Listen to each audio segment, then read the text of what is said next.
नमस्कार, मैं हूं मनोज सिंह और आप देख रहे हैं Vikramshila academy Lucknow YouTube channel. Kerala की नर्स निमिषा प्रिया आजकल चर्चा में है। पहले तो सुप्रीम कोर्ट में उसको लेकर के याचिका दायर की गई, जिसमें सुप्रीम कोर्ट ने ये कहा कि भाई ये विदेश का मामला है, यमन का मामला है, और यमन की अदालत ने अगर किसी भारतीय नागरिक को फांसी की सज़ा सुनाई है तो उसमें देश की, भारत की जो सुप्रीम कोर्ट है वो उसमें कुछ नहीं कह सकती है, क्योंकि उसका जुरिडिक्शन भारत की सीमा है। हाँ, सुप्रीम कोर्ट ने ज़रूर भारत सरकार को निर्देश दिया कि चूँकि भारतीय नागरिक वहाँ पर बंद है और उसको हर प्रकार की विधिक सहायता और अन्य सहायता प्रदान की जाए। सुप्रीम कोर्ट के इस मामले के साथ पहले से चर्चित निमिषा प्रिया का ये जो मामला है ये और चर्चित हो गया, और आज ये एक सुखद खबर है। 16 जुलाई को निमिषा को फांसी दी जानी थी, लेकिन भारत सरकार और सुन्नी नेता एपी अबू बकर मुसलियार के प्रयास से वहाँ के स्थानीय अधिकारियों ने निमिषा प्रिया की सज़ा को स्थगित कर दिया है, टाल दिया है, कुछ मौका दिया है, जिससे कि भारत सरकार और निमिषा प्रिया के जो घर वाले हैं, वो जिसकी हत्या हुई है, जिस बंदे की, उसके परिवार के साथ वो कुछ नेगोशिएट कर सकें ब्लड मनी को लेकर के।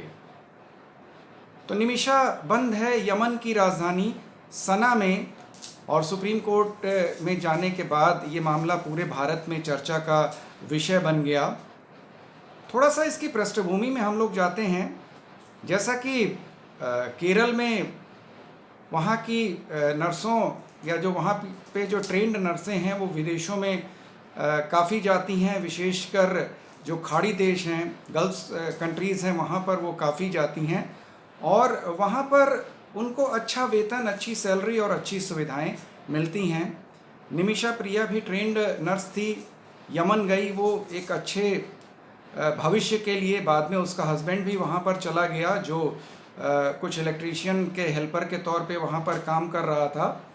निमिषा वहाँ पर काम करती रही और इसी बीच वो भारत आई, और फिर जब भारत से वो वापस गई तो उसने और बेहतर जीवन के लिए वहाँ पर एक छोटा हॉस्पिटल खोला।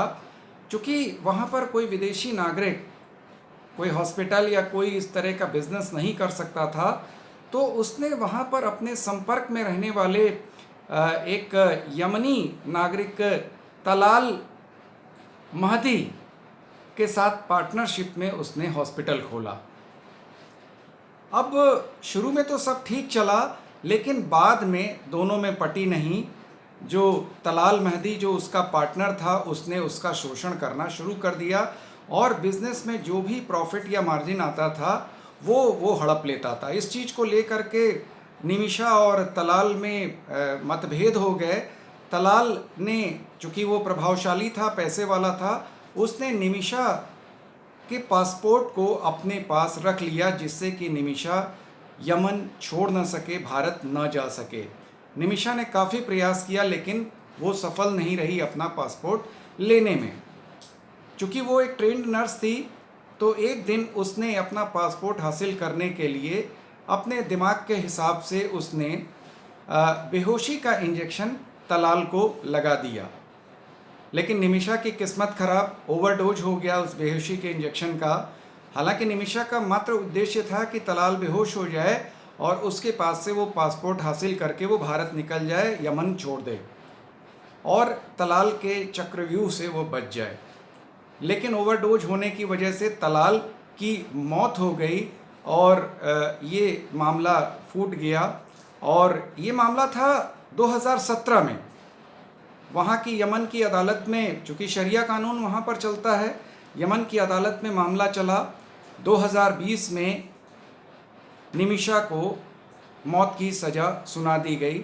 हालांकि काफ़ी प्रयास किया गया निमिषा के घर वालों द्वारा या भारत सरकार के द्वारा, लेकिन सफलता नहीं मिली, और अंततः 16 जुलाई 2025 को उसको फांसी देने की जो फाइनल तिथि थी वो तय कर दी गई।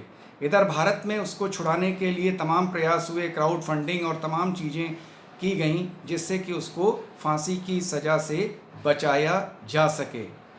भारत सरकार ने भी उच्च स्तरीय राजनयिक प्रयास किए और धार्मिक नेताओं ने भी इसमें महत्वपूर्ण भूमिका निभाई केरल के, और अंततः उन्हें सफलता मिली कि 16 जुलाई को दी जाने वाली उसकी फांसी की सज़ा को स्थगित कर दिया यमन के स्थानीय अधिकारियों ने, और मौका दिया कि निमिषा के घर वालों को कि वे तलाल के घर वालों से बातचीत कर सकें।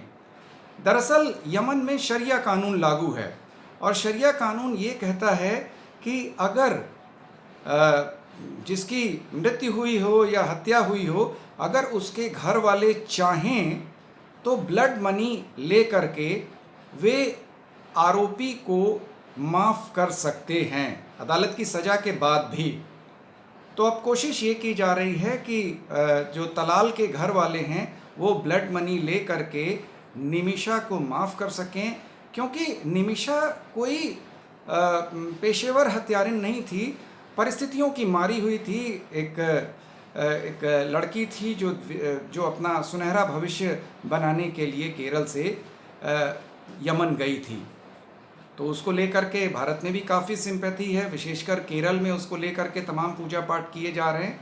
भारत सरकार के राजनयिकों ने भी इसमें महत्वपूर्ण भूमिका निभाई है। अब देखिए कि तलाल के घर वाले ब्लड मनी लेने को तैयार होते हैं या नहीं, या निमिषा का भविष्य क्या होता है, ये आगे पता चलेगा।